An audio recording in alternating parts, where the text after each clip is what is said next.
대한민국 경제의 기둥, 중소벤처기업과 소상공인을 위한 프로그램이죠. 함께 뛰는 경제 친절한 준기 씨 인사드립니다.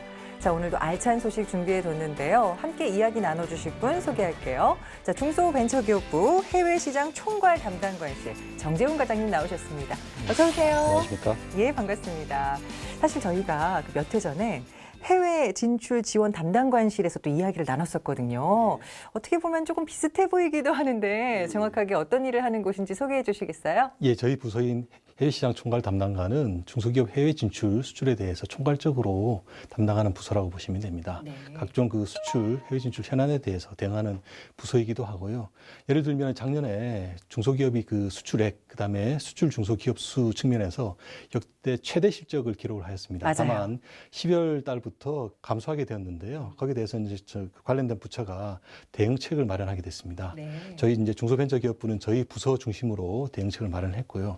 또 오는 4월 달에 중소기업 해외 진출에 대한 종합대책을 마련해서 발표하는 걸로 되어 있습니다. 저희 부서 중심으로 지금 준비를 하고 있습니다. 어떻게 보면 이게 국내 기업들의 해외 진출은 정말 중요한 부분이거든요. 근데 그런 일들을 총괄하고 있는 부서다. 예, 그렇습니다. 알겠습니다. 자, 그런데 그 특별한 목표가 올해 또 있다고 들었어요. 예, 맞습니다. 국정과제 중에 하나고요. 예. 2022년까지 수출 중소기업을 그 11만 개를 달성하는, 육성하는 그런 계획입니다.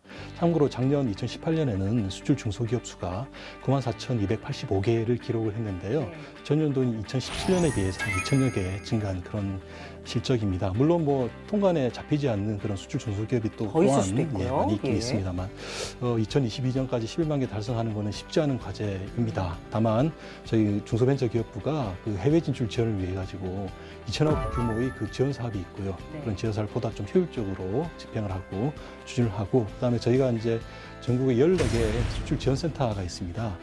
수출 지원센터 중심으로 해서 코트라, 무역, 중진공 등과 그 협업 체계를 구축을 해가지고 국정과제를 달성할 수 있도록 노력하겠습니다. 네. 2022년까지 수출 중소기업 11만 개를 양성한다. 예, 그렇습니다. 그러려면 이제 그만큼의 지원과 예산이 뒷받침이 돼야 될 텐데요. 자, 그러기 위해서 첫 번째 지원이 바로 해외 규격 인증 획득 지원이에요. 이거 어떤 내용인가요?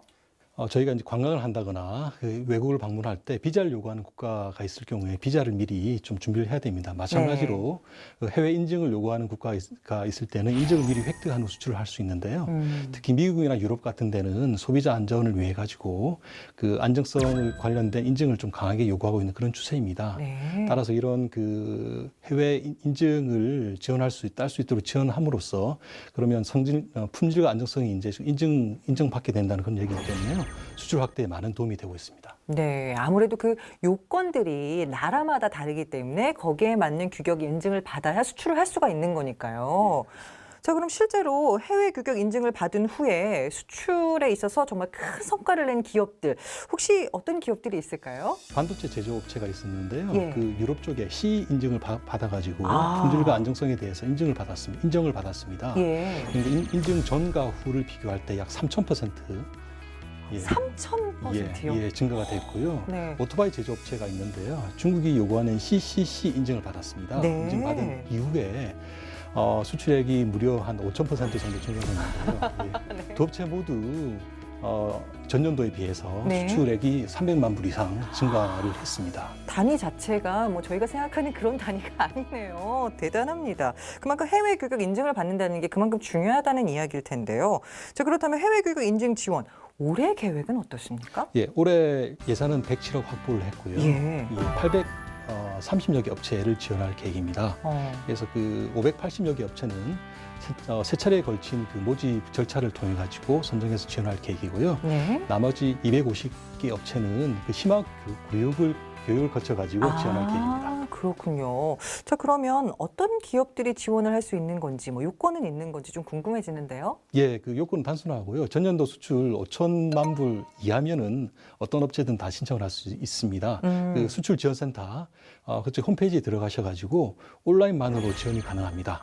예, 지원하시면은 저희가 모집 절차를 거쳐가지고 선정 지원하도록 할 계획입니다. 네, 문턱이 그리 높지는 않군요. 그렇습니다. 아이, 그럼요. 그래야죠. 자, 이미 1차 지원은 3월에 마무리가 된 것이고 6월에 7월에 2차 그리고 8월에 3차가 모집을 하는 맞습니다. 거죠? 예, 알겠습니다. 기억을 하셨다가 꼭 지원을 해보셨으면 좋겠네요. 예. 자, 중기부 해외시장 총괄 담당관실 우리 정재훈 과장님과 이야기 나누고 있는데 두 번째 지원 사업을 좀 살펴보겠습니다. 예. 한류 마케팅을 활용한 해외 진출 지원인데요. 한류를 이용하다는 게 좀 굉장히 좀 똑똑해 보이기도 하고 되게 신선하기도 하고 이게 어떤 내용입니까? 예, 그 BTS 인기 열풍이 아주 뜨겁습니다. 너무 유명하죠. 예, 그다음 K-팝, K 드라마. 그렇죠. K-뷰티도 있고. 예, 맞습니다. 예. 관련된 스타에 대한 인지도가 상당히 높은데요. 이걸 활용하자는 그런 계획이 되겠습니다. 즉, 저희가 K콘이라든지 마마 같은 네. 그 대규모 그 글로벌 한류 행사에 저희가 이제 그 전시 부스를 만들어 가지고 예, 그걸 통해서 해외 마케팅을 할 때 좀 지원을 해주고요. 그다음에 그 예능 프로그램이 있습니다. 거기에 이제 해외 방송 시에 PPL을 통한 간접 지원, 그다음 직접 지원도 지원하고 있고요. 더불어서 그 해외 홈쇼핑, 그다음에 오프라인 매장과도 연계를 하는 일괄 지원까지 다양하게 지원하고 있습니다. 아이디어가 굉장히 좋은 것 같아요. 특히나 뭐 방금 말씀해주신 BTS도 예. 그 한류 스타를 빼놓고는 또 한류를 논할 수가 없으니까 그렇습니다. 이 스타분들을 이용한 뭔가 마케팅 전략도 있을 것 같아요. 예, 맞습니다. 작년에 한류 그 뮤직 어워드에 참여하는 그 에릭남 아, 에릭남. 예, 네. 가수를 통해 가지고 관련 홍보 영상을 만들어서 아, 중국 그 타오바오에 입점하고 있는 우리나라 중소기업들이 잘 활용해서 네. 그 홍보 효과를 많이 좀 봤고요. 그다음에 송지효 씨가 작년에 그 중소기업 그 홍보 제품 화보를 만들었습니다. 네. 그래서 그 싱가포르에 대한 그 수출 전시회 때 중소기업들이 잘 활용을 했고요. 이런 그 한류 스타 마케팅을 잘 활용할 수 있도록 저희가 좀 각종 지원 범위를 확대하도록 하겠습니다. 네. 저도 좀 유명해져서 같이 했으면 좋겠다는 생각이 들 예. 정도로 예. 욕심이 납니다. 예. 자, 세 번째 지원을 좀 알아보니까 해외 홈쇼핑 방송 플랫폼을 통한 수출 지원이군요. 예, 그렇습니다. 해외에서 우리가 이용할 수 있는 뭐 홈쇼핑 채널이 따로 있는 겁니까? 예, 국내 홈쇼핑 업체들이 해외에 중국, 말레이시아, 대만 등 11개국 24개 채널을 확보를 하고 있습니다. 그래서 예. 그 해외 채널을 잘 활용해서 우리나라 그 우수 중소기업들이 해외 시장을 좀 그 적극적으로 공략할 수 있도록 지원하고 있습니다. 아무래도 거기에 이제 한번 출연을 하게 되면 일단 그 시장 자체가 넓다 보니까 이제 좀 더 많은 수출 실적을 낼 수 있을 것 같다라는 생각도 들고요. 이분들을 위해서 별도의 지원도 따로 있을 것도 같고 어떻습니까? 예, 그렇습니다.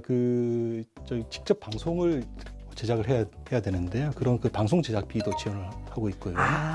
예, 그다음에 그 제품을 현지화를 해야 됩니다. 예. 한국에 맞는 제품이 있는데 그건 해외로 이제 약간의 변화를 줘야 되는데 그건 현지화 비용을 좀 지원하고 있습니다. 그리고 그 말씀드린 그 저희가 이제 홈쇼핑 업체가 진출하고 있는 그 나라 말고 다른 신남방이라든지 그런 신시장 개척 분야도 따로 만들어서 지원을 하고 있습니다. 그래요. 자, 마지막으로 이제는 알아볼 게 대기업 해외 거점을 활용한 동반 진출 지원입니다. 이건 어떤 내용인가요? 대기업들이 그 각종 그 인프라와 네트워크를 보유를 하고 있습니다. 그렇죠. 예, 그런 인적인 네트워크도 있고 그 물적인 그런 인프라를 가지고 있는데요. 그런 그 네트워크가 인프라 부족한 중소기업들이 그런 대기업들의 그런 각종 네트워크 인프라를 활용하도록 할 때 지원하는 그런 사업이 되겠습니다.